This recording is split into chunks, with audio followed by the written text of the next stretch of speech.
Welcome, Jess. Thank you. Thanks for having me. It's my pleasure. It's today we're going to talk about disability and kids with disability, and how I hope we're going to talk about this. How we need to improve things around the community. To make it more inclusive and more accessible and that sort of stuff. And also for you as a mum, not expecting that. What's it like? So.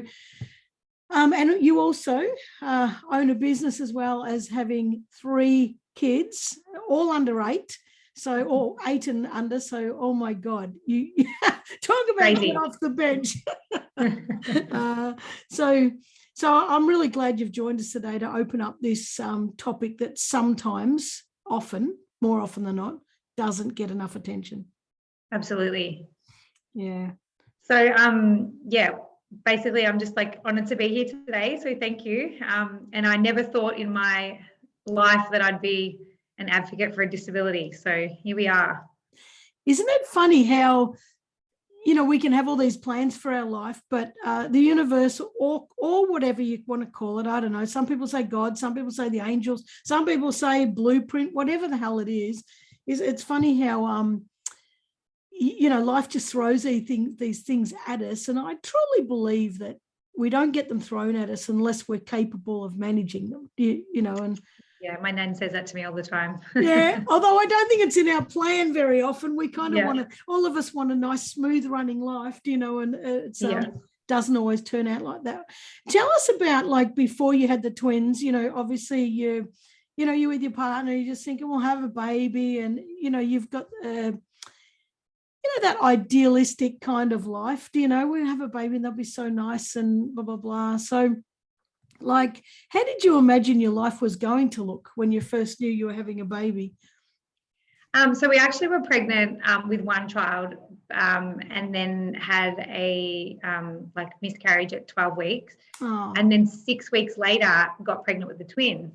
So I kind of feel like I was given that one back, if that makes sense. Yeah. And I had a dream that I was having twins, and Ben was like, well, you're not, and we were at the baby shop mucking around with double prams, and he's like, you're not. So I actually had a bit of a bleed at 6 weeks, and they did an internal scan, and there was 2 heartbeats. And so we were it was crazy. So we were super thankful because, most women get to have a child, but, you're very lucky if you get to have 2 in 1 kind of thing, a double yoker. So, it was, was super excited, but I did have I bled a bit and I was on kind of bed rest and stuff like that. But the twins I did expect them to come early, but the twins were fine inside. So there was no issues with Carter prior to birth. And at 28 weeks, my water broke. And because I'd never done it before, I was kind of like, oh, well, it'll be fine. But now I'm like, well, that's really early. Yep.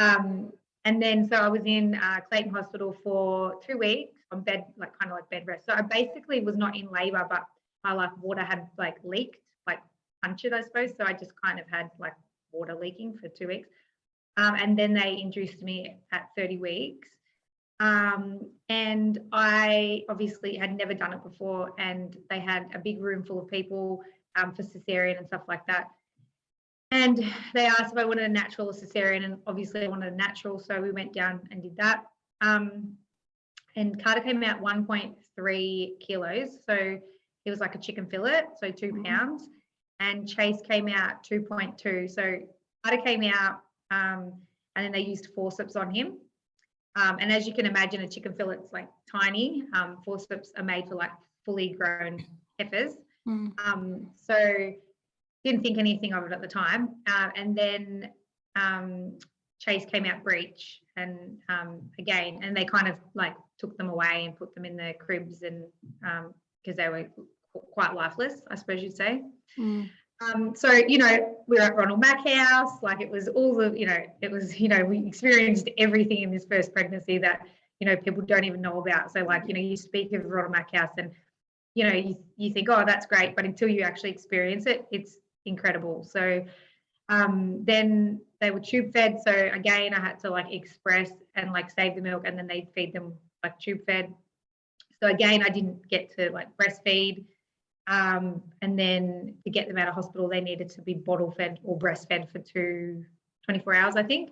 And then I had to wake them up every 3 hours to like feed them so that they could put on the weight and stuff like that. So we were in hospital for 7 weeks. They were in hospital. So they were due on the 7th of January and they came on the 29th of October. So wow. yeah. So when you have a preemie baby, they so Carter came out because of the forceps. He had a fat lip, a black eye, and kind of a bit bruised. And they just said, "Oh, that's from the forceps." And when you have a preemie baby, they do like a full body scan on them.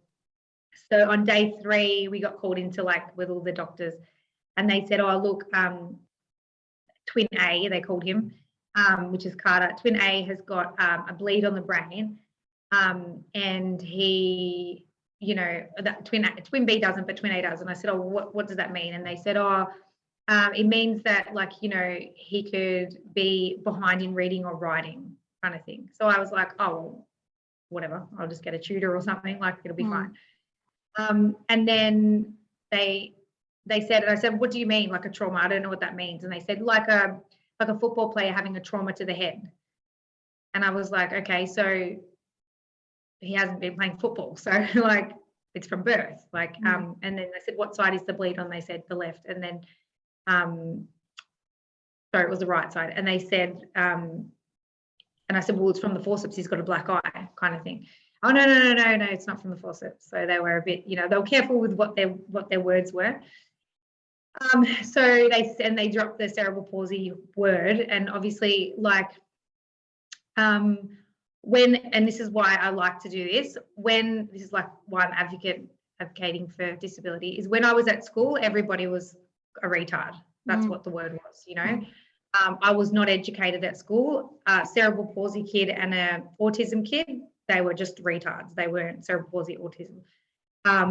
Obviously, like, you know, you would hear kids like saying that to people that were a bit different at school. And, you know, I'd always stick up for those kids as well at school. But, you know, no, it wasn't educated. So when I got told that my son had cerebral palsy, I had zero idea what that disability was. Like, I knew what autism was, and you know what Tourette's is, and because you just see it on the movies or whatever, but I had zero idea. So I Googled it up, and, you know, you shouldn't Google stuff.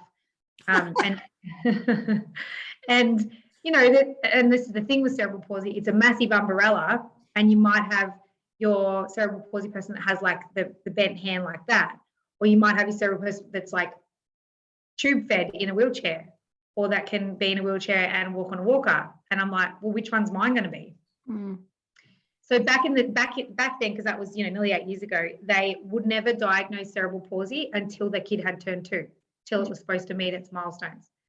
So I was like, well, it's all about, what I did read was it was about early intervention. So I had a friend at Monash that I took the brain scans to, and on his lunch break, he went to the neurologist and said, "Hey, can you take a look at this brain scan?" And the neurologist at Monash said, with the significant size of the bleed on his brain, he won't be able to walk or communicate ever.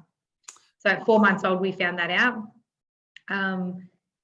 And, you know, it's so funny because at school they're like, "Don't have sex because you'll get pregnant and have a baby." And it's just not that. It's just not like that in that way. It's like another world. And another thing, no one ever says, "Oh, damn it, I didn't get a disabled kid when I have a baby." You know, they never say that. Yeah. So, you know, you always hear about people saying, "I just want a healthy baby." You know, I want blonde hair, blue eyes, and people just say, "I just want a healthy baby." And like, I get it now. Like, it's crazy what goes on in there and what can happen to your children. Yeah.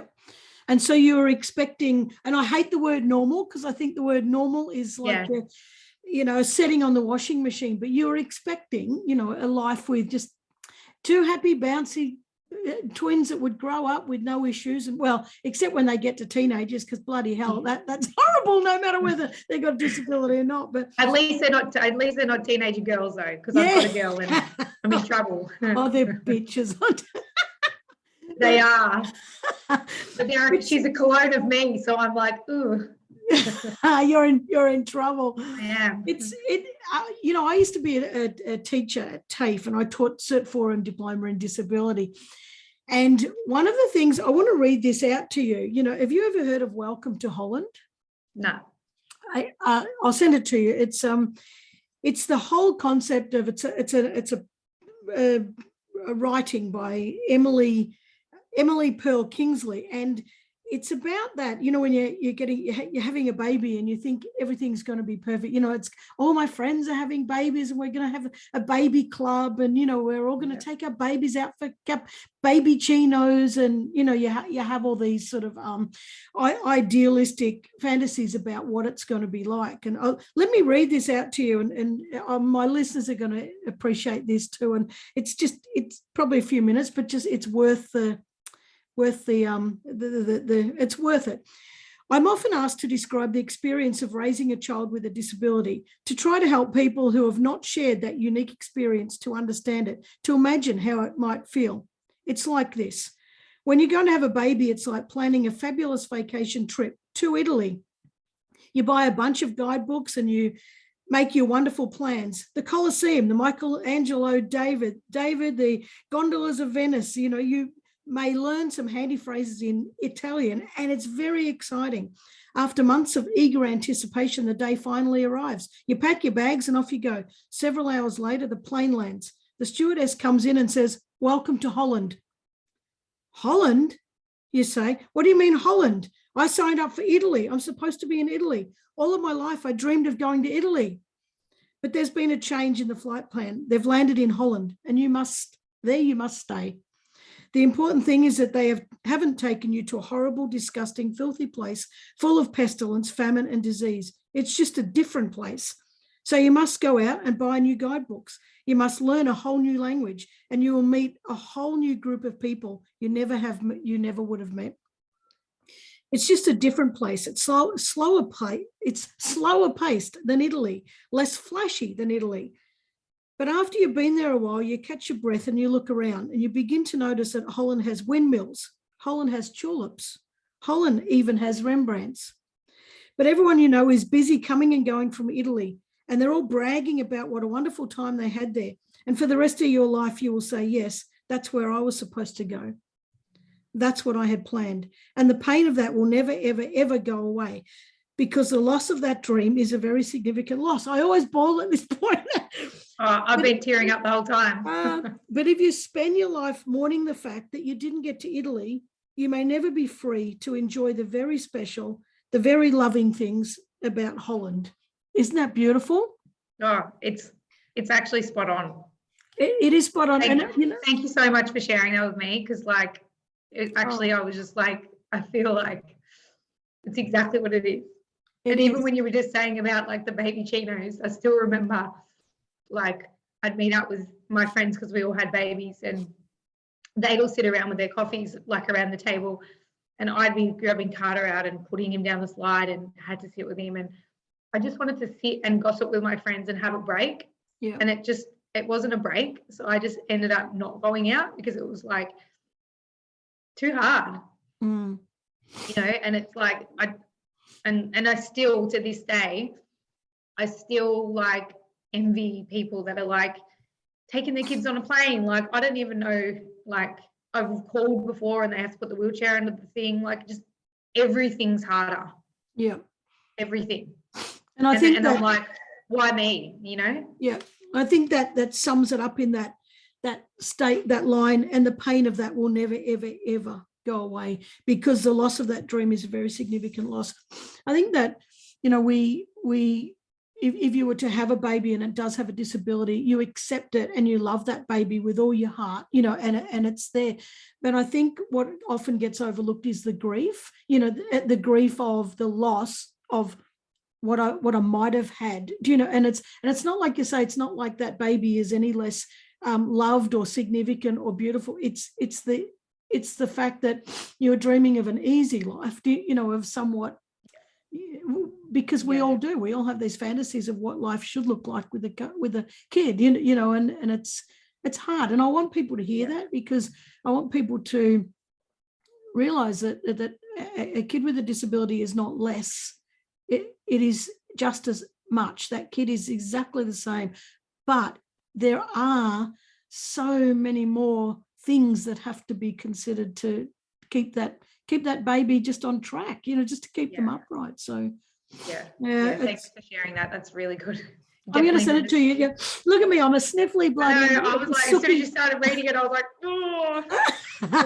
we're allowed to cry on this podcast because I suck all the bloody time, but I wanted to share that with you, and I will send that to you because I think it's pretty poignant. There's a further one that is about having a kid with autism, and they were going. It's like going to a third world country where there is pestilence, somewhere where people are trying to shoot you, because that's even that's even harder with the meltdowns. But when you found out about cerebral palsy, like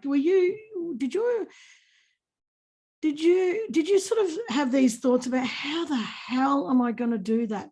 How the hell, do I have the skills? Am I going to be a good mum? Well, I mean, Ben was great, like my husband. So he took time off as well, and we got straight into like chiropractor because she had a cerebral palsy son, and she could pick straight away that he had it with his spasticity and dystonia and stuff like that. So, I spent countless hours at night trying to find a cure, which there is none. But surely there's got to be something.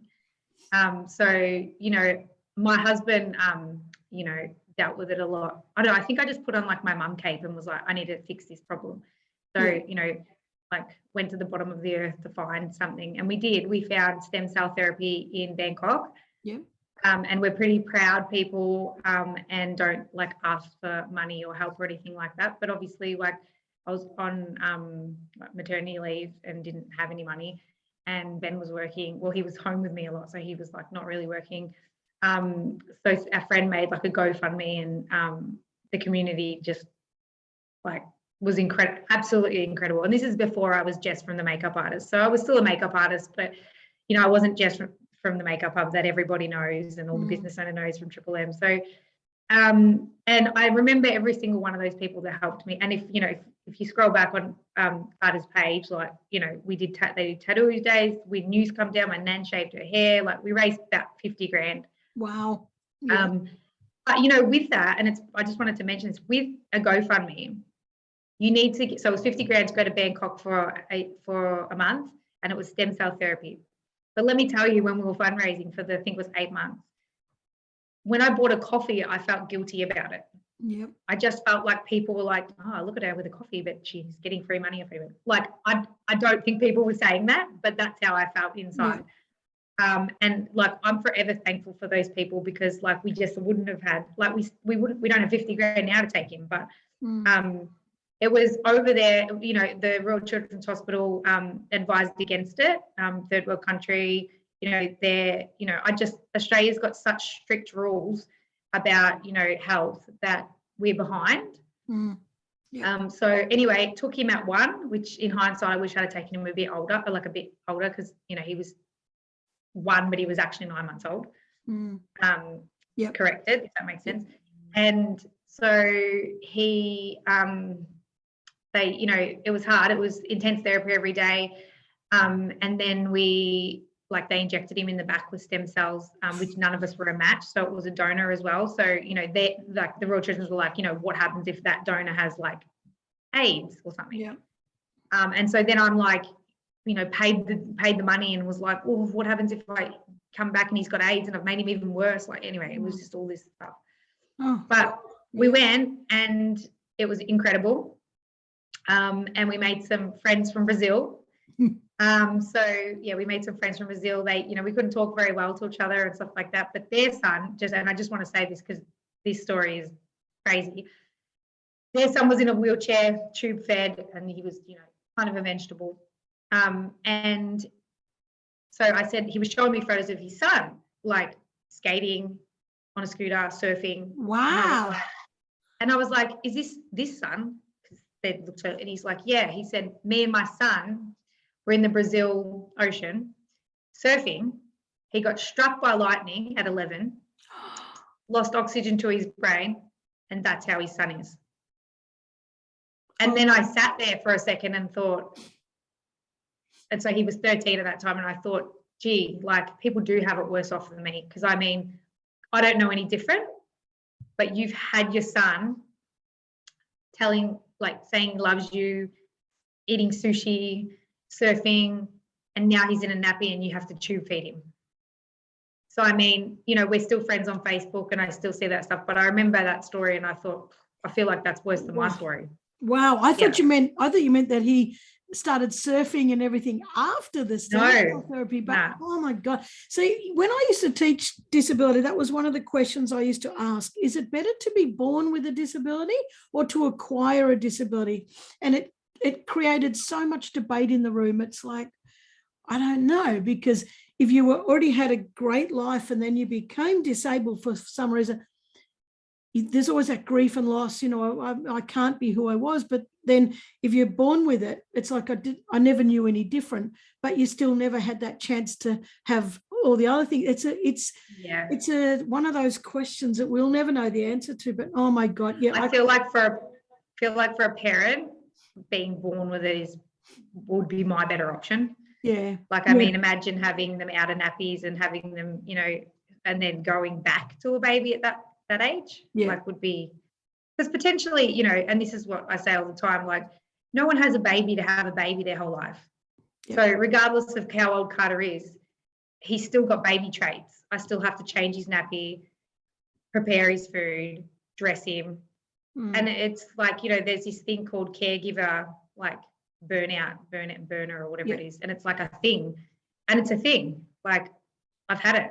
Yeah. It's horrible. You just that burnt out. It's just Groundhog Day every day. And then, you know, I'm always a thinker in the future, like, is he going to be living here forever? Like, you know, well, he is, isn't he? Well, he is, unless you put him into a care home. And then for any parent, that's an absolute, that's a bloody nightmare, you know, to have to face that. I mean, there's a point where you'll probably say, well, I'll put him in a respite if you don't already, but even respite, you feel like you're betraying them. It's kind of like, you know, like that's exactly how you feel. Yeah, I'm doing the dirty. Yeah, and I've never done it. I've never put him, and all my support workers are like, oh, what about respite? And I'm like, you know, putting him in a home with like other disabled kids so I can have a break. Like, I just can't. But I need to.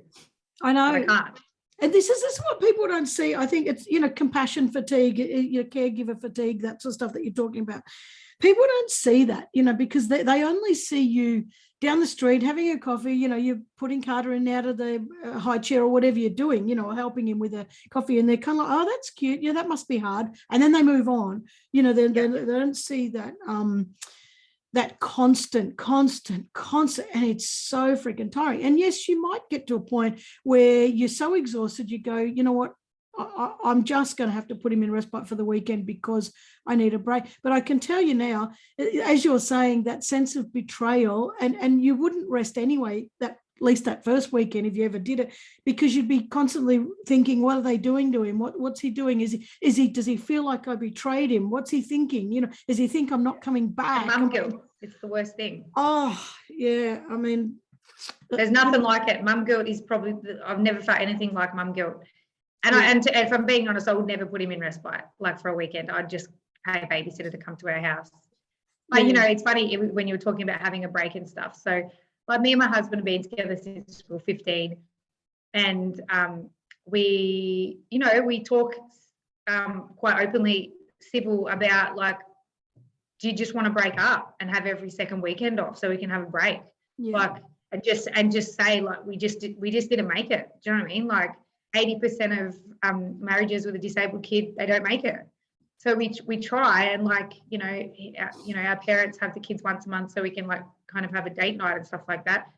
But other than that, once a month, we're like ships in the night. Like, you know, we get home from work, it's feed the kids, bath the kids, get the kids ready for bed, and then, you know, 7:30 they calm down, and then Ben's like, oh, I'm off to bed, and then I'm up watching.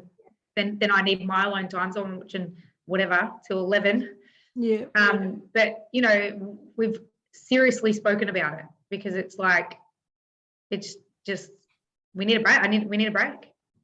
And with that 80%, that's so true. And I used to quote that figure 84% with parents of someone with autism. 84% of them just didn't make it. But now let me give you a bit of advice. Maybe what you can do is you can choose to go and stay in a motel each take it in turns every second week. Just have a night in a motel somewhere. In the motel, yeah. But it's like, it's like the NDIS gods as well. Like they're just people that tick it and approve, but they don't live what we live. So it's the same with, the Shires as well. And they did put a thing up the other day saying, we're looking for like someone to help with disability and someone to help with something else, someone to help with something else. So my mother-in-law enrolled me because I spoke to Joe Corsi about the Druin Park. And the Burke Street toilets, because I was just, and he said, make some noise. What do you want to do? And I said, well, I want to sit at the table. That's what I want. Yep. And not to put everything down, just to be like, hey, so you $1.5 million park at Druin. It's not disability friendly, but you've got a flying fox, the flying fox thing that everyone rides on. Would you be able to get a harness connection? Voila, that's it. Yep. Well, they're things that people don't think about. And I think you do need to be at the table, because things can't change unless you are at the table. So I reckon that's a fantastic opportunity if you can get in there. And besides, you can't be satisfying the needs of people with disabilities if there's not somebody at the table who is actually living that. So that'd be good if you can do that. That'd be good because and sometimes they're reluctant to put on people who are in there because they think they're going to be a squawk and maniac, but there's ways to have very, very functional conversations, where it's win-win for everybody. So correct. Yeah. And it's funny because like I said, I never thought my life would be trying to sit at a table at the Shire to talk about, I've learned this in the past 7 years. Like I had no idea about any of this stuff, and it's just another world. Being honest. Yeah. When I was, we talk about this being inclusion, that's the big disability word, inclusion, accessibility and inclusion. And it's when I was teaching, and I've got another one to read you because I love these things. And these are the two things that I taught in this one unit that made me bawl my bloody eyes out every single time. But here we go again. Yeah, sorry about that. I'm talking about inclusion and people are like, without disabilities, well, how can I include people with disabilities, or what do we need to do to include people? And I freaking hate that word, and it's because of this thing, right? Because listen to this, and let me tell you, I'm on your side. Trust me. Listen to this. Talking about inclusion, a snippet out of here says, across this country, a definition of inclusion is offered. It is generally accepted that inclusion means inviting those who have been historically locked out to come in. This well-intentioned meaning must be strengthened. A weakness of this definition is evident. Who has the authority or right to invite others in? How did the inviters get in? Finally, who is doing the excluding? It is time we both recognise and accept that we are all born in. No one has the right to invite others in. It definitely becomes our responsibility as a society to remove all barriers which uphold exclusion, since none of us have the authority to invite others in. Isn't that good? I love that, because when we talk inclusion, it's like, well, what do we need to do to make sure we can include people in our society? It's not our freaking society to include people who already exist in it. It's our job not to exclude them. Just to make sure that everything's equal and equal for everybody. Like, that's not freaking hard. I don't think that's hard. It's not hard. Well, Carter went to a birthday party last week that, he said, like when he was going to school, I thought, oh, I hope he gets invited. Like, and he went and he did the rock climbing, and we bring an aide with us as well. So we pay an aide for an extra set of hands. Like Ben took the kids because I was working, and I remember we went to a party once and it was at the pool, and we were like, oh, he loves water, so that's great. But what happened is we didn't bring the aid. So like, all the parents sitting down, conversations like, oh, how's the kids going at school? And Ben's in the pool with Carter. Yep. Because and like Ben didn't want to get in the pool, but he had to. So he missed. So we learned from that birthday party that when they do the pass the parcels and all that, so Ben would have to sit, or I would have to sit around the pass the parcels, and you end up being with the kids the whole time. So when we bring an aide now, it's really helpful because they'll do the pass the parcels, and the parents are just like, oh my God, like this aide's amazing, Yeah. But he does get invited to parties, and he did the rock climbing. They held him up, and everyone's go-karter. And I was out for coffee with a girl that we just met through the kids, and we'd never been out before. And she got tears in her eyes, and she said, because Carter got a test done when, like a thing they get when they're 7, and he's actually got a severe learning disorder as well. So he's at a mainstream school. So they advised me at that meeting that he would probably be better off at the special school because they would teach him more life skills. And that just shook us to the core because, first of all our kids are at the same school now. And the school is doing the best they can for the wheelchair, like for a wheelchair kid. So they've just put a playground in and stuff like that, and changed the way. But this mum said to me, had tears because she told her son, Carter might be going to a special school. And he said, but why, mum? He talks just like us, and he plays football, like soccer or whatever he does. Like they don't see, and this is the thing, they don't see the disability kids. Yeah. And it's funny because, and she said, we're so lucky to have him at that school because it creates awareness to our children for disability. Yeah. So when they see a kid in a wheelchair, it's like, oh, look at that weird kid. Why is he different? And the world's changing with stuff like that. Yeah. Again, to us, we don't have anyone in our family with a disability. So, and now our nephew's got autism and Tourette's, and Carter's in a wheelchair. So, and it's changed our family. Yeah. Our kids aren't looking at other people being like, well, why are they weird, kind of thing. So, I mean, he definitely has the benefits of, and like the kids love him. You know what I mean? And for a mum, it's like, oh, and cerebral palsy like people, they have this like dry sense of humor. So they're like cheeky, and they're real charismatic as well because they have to be for you to come to them. So, and Carter knows how to play the field. Like he's got like an armful of bracelets, and they're from his girlfriends and stuff like that. But then you also have meetings about, with the school, and they're like, oh, the peers are outgrowing him because they've kind of moved on, and he's still kind of at that like blabbering baby stage. So, Chase came home one day, and it doesn't happen often, but he did come home one day and he said, oh, Mum, Carter was crying today. And I said, oh, how come? And he said, oh, he didn't have anyone to play with. And have you ever watched that movie Wonder with Julia Roberts? No. Okay, well, get your tissues and watch it. But I really like relate to that movie. So he's got like a face deformity, and he goes to school and gets picked on and stuff like that. And what I got out of it was that the sister, always came second best to the disabled kid because it was all about like, oh, are you okay? Did you make friends? So I tried my best not to put a burden on my other kids. Yeah. But at this time, he was like, oh, he was crying because he had no one to play with. And I snapped and was like, why didn't you play with him? And it's not his job to play with him. Yeah. But I just, you know what I mean? So, and I had to stop for a second and was like, all right, well, you got your own life and friends as well. It's not your responsibility to play with him, but have a watch of it. It's such a good movie.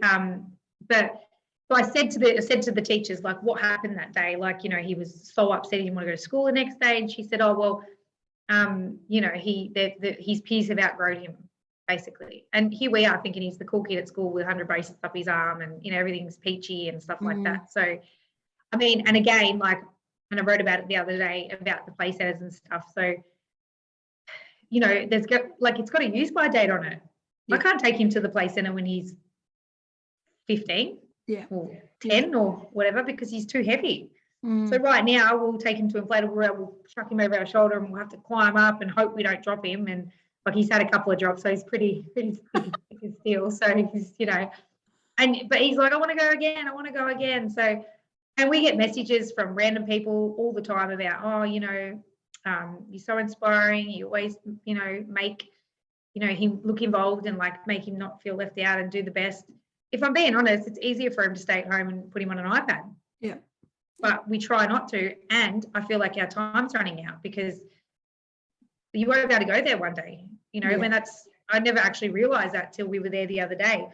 But another thing I wanted to mention too is, and this is probably myself, but, you know, sometimes we'll go to Gumbaya World just with the 2 kids and Ben. Yeah. And that's because Carter doesn't want to come. Yeah. So we always say, come on, Gumbaya. What kid doesn't want to go to Gumbaya World? He wants to go to his nans. So he loves his nans, goes to his nans every Friday night. And if he can, you know, we started toilet training him, and every time he went to toilet, he got to go to his nans. So, you know, he's been toilet training.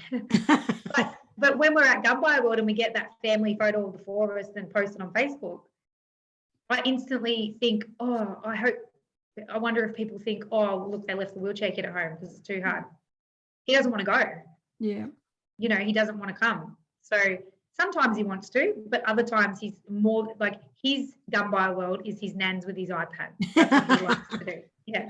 It's hard, isn't it? Because, you know, like I said before, people just see you as a mum with a kid with a disability and, oh, she does a good job. But the stress it just doesn't stop. You know, it doesn't end. It's like, what will people think? What should I do? What's the future going to hold? How am I going to do this? Yeah. Oh, shit, that's going to run out soon. Oh, my God. You know, now we've got to move schools, maybe. You know, now what am I going to do about?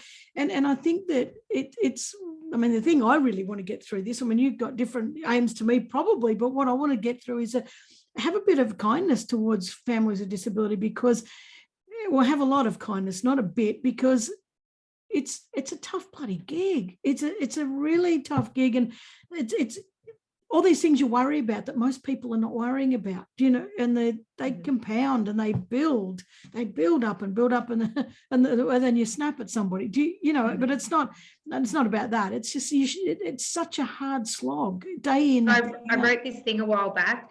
And it was like, while you're taking your kid to like ballet classes or soccer classes, I'm taking my kid to therapy. Yeah. You know, when you're, you know, getting that photo of the siblings in the bath together, you know, that everybody's got. Like, I don't get to get a photo of the twins sitting up together because Carter can't sit on his own. Yeah. You know, it's so many things. When you're like catching up with a girlfriend at the park and the kids are running free, like, you know, when I'm booking, I just booked a thing at the art centre.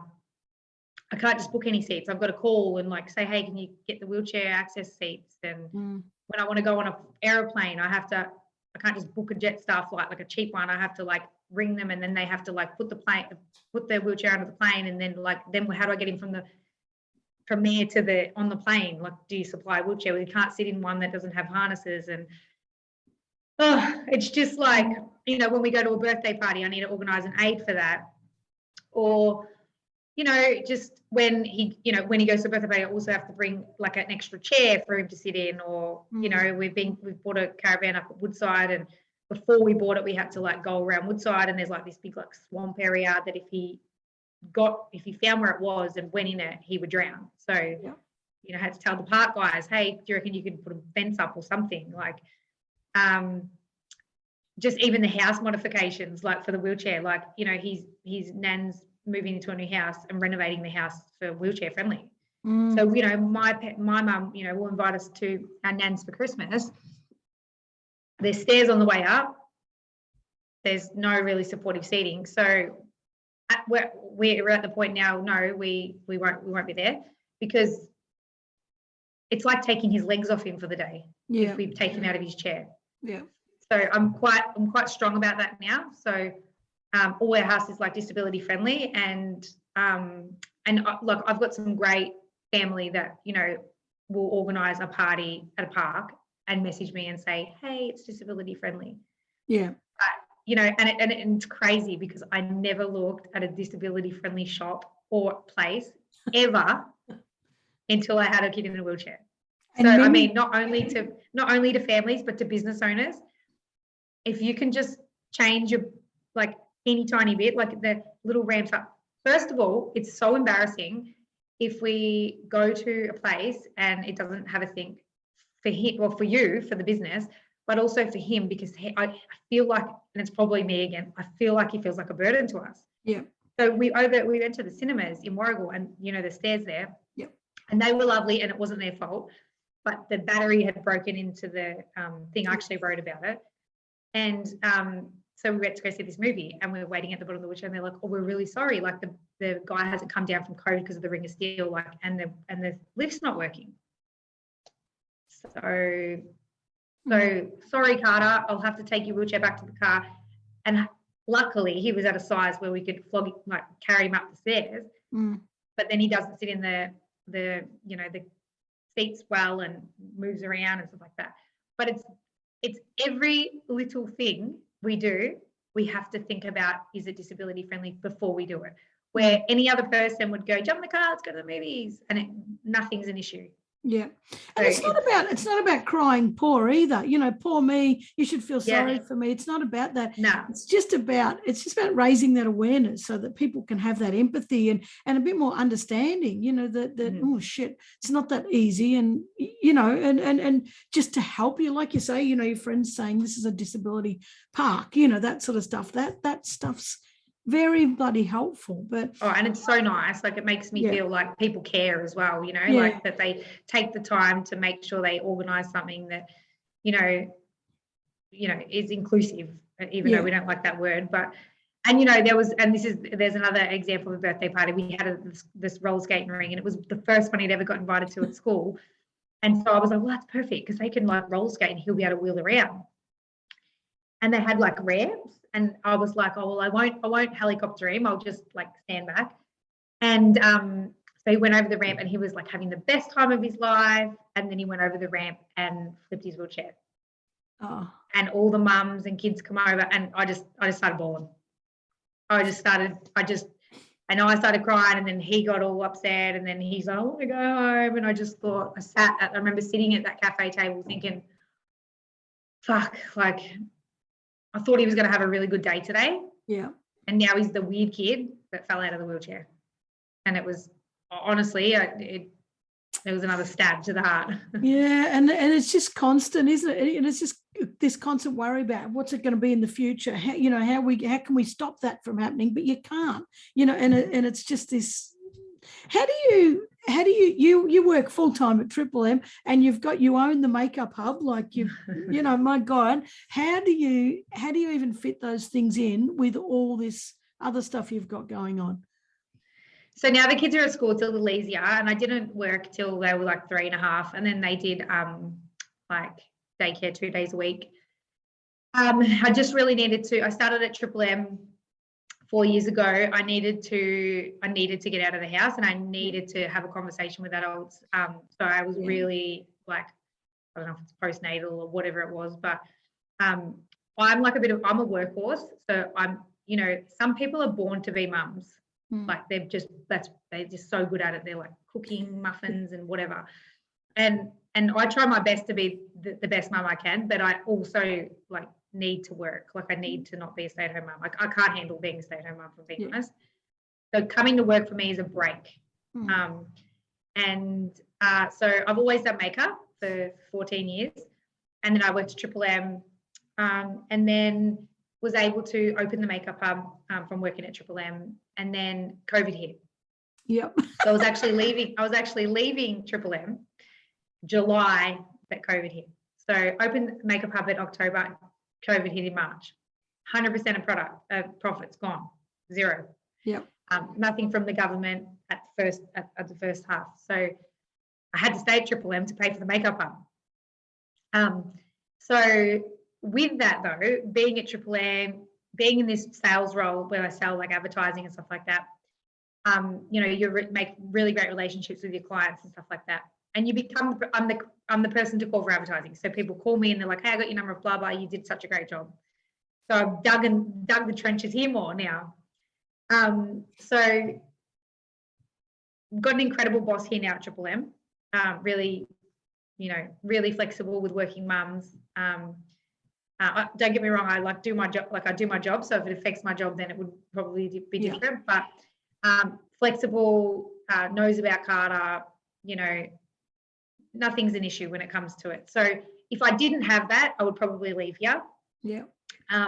But I really like my job, and I really like my boss. I think he's such a, like, I've never had a boss like him that's so flexible and that kind of stuff. So that's what makes me stay here. The makeup hub, I've got I've got Emily, so she's like the 2IC. So without her, the makeup hub wouldn't run. So if she decides, and, you know, she won't be there forever. She'll go off and do, you know, film makeup and stuff like that. And we're very open about that. Yeah. And when she does leave, then I will leave here and go there full time. And my boss here knows that too. So, so I work there by appointment and weekends, and, you know, mainly Saturdays I work there. But I will do some late nights and stuff like that. But I've been able to build the business up where it can run, you know, train Emily up so she's a mini me. Yeah. But with that, with having both businesses, I'm just like know everybody all of a sudden. Yeah. So I know heaps of business owners from Triple M, but then from the Makeup Hub, everyone knows me as well. So I feel like I know a lot of people now. Yeah. So yeah, it is a lot. Ben is a big support. So he's got his own business as well. Ben knows that I need to be a better mum, I suppose. I need an outlet, like I need to go work or do makeovers and stuff like that. So when I do spend time with the kids, like we're going to Melbourne for this, I've got the weekend off and we're going to Melbourne for the weekend and, you know, doing all the play centres and whatever else you do in Melbourne. So the time that we do spend like with the kids as a family is like a really wholesome time. Yeah. So, and, you know, I finish work at 5 and, you know, have the nights with the kids, you know, have Wednesdays. So I took Chase out the other day and we went to just me and him day, and he, you know, he loved that. And I asked Carter, do you want a mum and Carter day? And he said, yeah, can we just stay at home and get KFC? I was like, sure you don't want to do anything else? No, that's all, thanks. I was like, okay. So here's the thing, and I say this a lot. He's a happy kid, but I'm a sad mum. Yeah. Yeah. Yep. And it's a cost, isn't it? For him to be happy, the cost is on you. And it's which is what you would choose, you know, what a good mum would choose. But there's also that burnout, you know, that you just got to really manage. It's amazing though that, you know, most people leave because of a bad boss. You leave work and you've got a good one, and Emily's got a good one, and you know, like it's that you're talking about being surrounded by the right people, and that. Correct. That's where you can, and your mum, you know, that's where you can find these gaps, you know, to breathe. And it's you know, there are a lot of people out there with kids with disabilities that don't have that, you know, and you know what a hard thing to do. I've absolutely loved this. I've got a question about cerebral palsy for you. Before you said there's different types and different, you know, some people are in wheelchairs and some have got spasticity of their arm and others are, you know, this sort of stuff. What do you think people need to know about cerebral palsy? Because most people have got their own idea of what it is. So what do you want people to know about it? So cerebral palsy is a brain issue that doesn't send the message to the brain. So when I'm like move my hand, my brain's telling it to move. So his message from his brain to his legs won't get there. If that makes sense. Yep. Carter is a normal kid. Like he will swear, he will count, he will sing, he will, like, he's got his favorite, you know, what Minecraft or whatever he's into. He's just a normal kid. His body lets him down.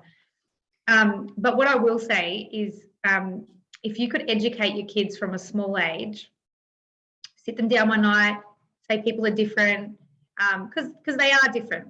They don't want to be treated differently, 100%. Don't treat them differently, but they are different. Because what's super awkward is when we go to anywhere and the mum's there and the kids are like, what's wrong with him? Yep. And he hears that and then he feels like he's weird. Yeah. So and you know, we're not offended by it, but I'll never forget, I was at Phillip Island at the park and a kid came up and said, I feel sorry for him. Yep. And he was like, the kid was like 7. I feel sorry for him because he can't play around the park like me. And I was just like, oh. Yeah. Because I don't want you to feel sorry for him. I just want you to educate your kids that, you know, he still wants to come play basketball and he just plays it in his own way, you know. Yeah. So that's what I'd love to get out, the message out, is just educate your kids so that they don't grow up calling kids retards. Yeah. Or leaving kids out or picking on kids because they're in a wheelchair or they're different or they've got Tourette's or anything. Yeah. You know, there's so many disabilities that people don't educate it about. Yeah. And rather than disabilities, I like to call them Diff Abilities with an F. Yes, that's a good one. Just bloody different. Everyone's just different, And the other thing too that I've seen a lot of in my time with people with cerebral palsy in a wheelchair is that people bend over and talk down to them like they're babies, and they use baby language, and often they will yell at them and like raise their voice and how are you today, and I think, for fuck's sake, they are not deaf. The signal, as you said, the signal from their brain is not telling their muscles to move and all that kind of stuff. They're not deaf, and very few people with cerebral palsy actually have an intellectual disability. It's very rare that people with cerebral palsy have an intellectual disability. So don't speak to them like a baby, because what's inside that head is the same as all of us. It's just the body that's leaving there. So please don't stand over a wheelchair and yell at somebody and treat them like a baby. Just say to people, stand up straight, just say to people, hi, how are you going? How are you today? And if they don't respond, then maybe you can then start to lessen your communication to a lower level. But you know what? Fuck, just treat everybody as if all's good, And yeah, a lot of people do that. It's funny you say that. They do that. And like even parents will be like, oh, look at it. Look like it's a zoo animal. Yeah. Just a kid in, change your words, be like, oh, look at his cool wheels. Yeah. And you also said, don't talk to the bloody carer. Oh, you must be proud of him. Oh, look at him. Yes. How do you dress him? Yes. Don't just say to the kid, geez, I love your groovy pants. Do you know that? Just say that kind of stuff. And to stop asking the carer all the time, like as if the person's a third person sitting. Yeah, not even there. So I hate that stuff. So I'm bloody fantastic. I love this. This has been a fantastic conversation. I am fantastic, even though I said that wrong. But anyway, there you are. There's going to be, I love me get off the bench question. There's going to be people listening to this who, well, maybe, I hope, or know someone who are in a similar situation, and they're feeling, which happens a lot in disability, lost, alone, frustrated, unsupported, all that stuff. What do you want to say to them? I mean, get support. I'm on the cerebral palsy parents page. I just wrote a post the other day saying, what do you get your 8-year-old when the other 8-year-old gets a bike? And they feel what I will say is, no one understands what we're going through unless you're living it. Yeah. So, if you need to reach out, send Carter's page a message. I have lots of people message me about how do you do it? And, I'm going through this stage, and who do you see, and stuff like that. So we're you aren't the only one, but I will say something that's helped me is take some time for yourself. Yeah. And as much as, I don't know, again, it's maybe in my head, but I do feel like people think, oh, well, she's always out. Even my mum made a comment about, well, you're always out doing something. So I need to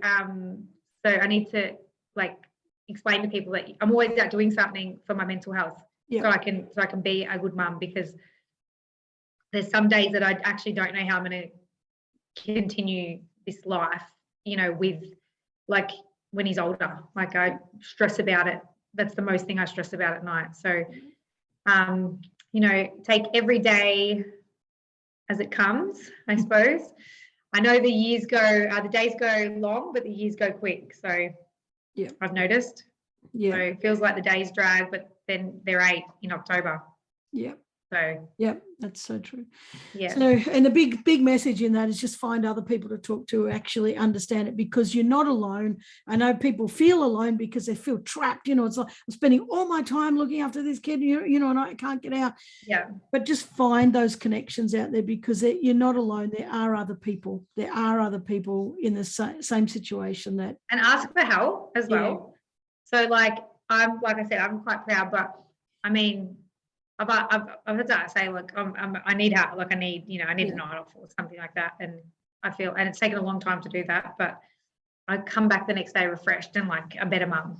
Yeah. Instead of a burnt out mum. Yeah. And that's much better for all the kids, not just Carter, but all exactly. The kids. Yeah.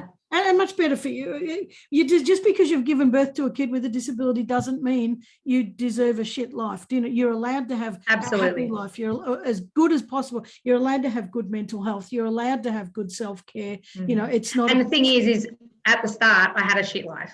Yeah. Because it was driving up to Cranbourne every day for the oxygen chamber. It was that's all it was. It was just, and this is the thing people don't know. If they know me now, they think, oh, well, blah, blah, blah. And, they might judge that. I don't know if they do, but I mean, for the first 4 years of his life, my whole life was Carter. Yeah. And since I've broken away from that and done stuff for myself, I'm in a lot better place as well. Yeah. So. And it doesn't have to be, it does have to be sacrificed when it needs to be sacrificed, but it doesn't have to be 100% sacrificed. Correct. So well, unless there's an issue going on for like the oxygen tank, like that has to be a sacrifice because you can't not do it. But now, well, Jess, I've absolutely loved this. And I really hope we've together raised some awareness for people with disabilities, and just got people thinking a little bit more. Geez, I never thought of that. Gee, next time I see someone, I'm going to approach that differently. Just if we've opened up some different thoughts, I think that's fantastic. And you please keep being an advocate because you're a bloody passionate one. Thank you. Now, where can people find you? So Carter's got a page called Carter's Crew, and he's spelled with a K. So we've been, he's had that page since he was born, and we were fundraising. So, I'll just put, now that he's getting older, it's more about, and we're not fundraising, it's more about like advocating. So in August, we're actually going to Napa Centre, which is like intense therapy. So we'll be doing each day what it's like. So day 1, he screamed all day. It was horrific. Day 2, do you know what I mean? So hopefully day 1 doesn't happen, but I really want to like share the nitty gritties of it. And I do share like the bad and the good, and I'm very raw, and I do it because it helps me cope. Yep. I don't even care what people write about it or underneath it or anything like that. Once I've written it and it's out, I feel better. So that's why I continue to do so. Obviously to create awareness too, but there's some things on there that it's helped me get it over. But people need to see the truth anyway. Enough of this Instagram bloody, everything's bloody perfect, because none of us have got bloody perfect lives. So just, we haven't, and everyone thinks everyone else has got a better life, and that's a lot of bullshit. Instagram's really, really, deceiving for people. Yeah, it absolutely. Because you won't find any Instagram on my on Carter's page. It's all real shit. Well, I love that. So there's Carter's page, but there's also the Gippsland Makeup Artists, so the Makeup Hub of Gippsland, and there's also Makeup Hub on Facebook as well. So I'd love people to follow you on both of them, because Carter's Crew is important, and this is what we're talking about. We're talking about disability at the same time. For you to feel great, and for you to be able to feel great, to be a great mum, to give him the best, you need the Makeup Hub to succeed as well, because thank you. That's what fills you up, and when you're full, you're going to make him full. So if people can support you on both, I think that's bloody fantastic. So when am I doing your makeup? You never get makeup on this face. I feel like we need to record it and just do it for fun. Oh, all right. Well, maybe we can organise that. But I'll straight out the car, I'll scratch it off. No, you do a bloody fantastic job. I know a lot of people who do use you, and do a bloody fantastic. They're kind of like screaming fans, about you. Yeah, I think it's beautiful. It's beautiful. It's so nice to hear. Honestly, it's you just feel like you put stuff out there on the Makeup Hub. Like I talk on the stories, and I'm like, does anyone even listen? Like, but they do. They do. I find it so interesting, because I'm very straightforward on there too. So like if I have a product and I think it's shit, I'll say it's shit. Yeah. I'm not sugarcoating anything on there either. But I mean, I find it so it makes my soul happy that people care what I say, and they take my recommendations. Yeah. And they care. like I've made really great friends out of the makeup hub as well. You know, it's crazy what an Instagram like can do.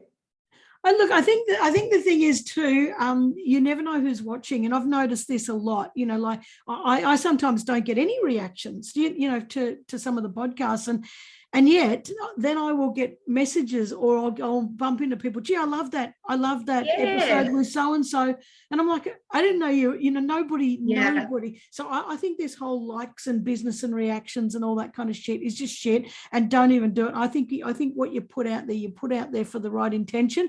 And you just let the universe take care of it. Do you know, if you're sitting there watching all the metrics, that's not the reason to be putting stuff out. And I just think put stuff out, let the universe deal with it. And I know from firsthand, so many people have come back to me, and my metrics would not tell the same story as what's truly happening out in the world. So you're right. I get inboxes too.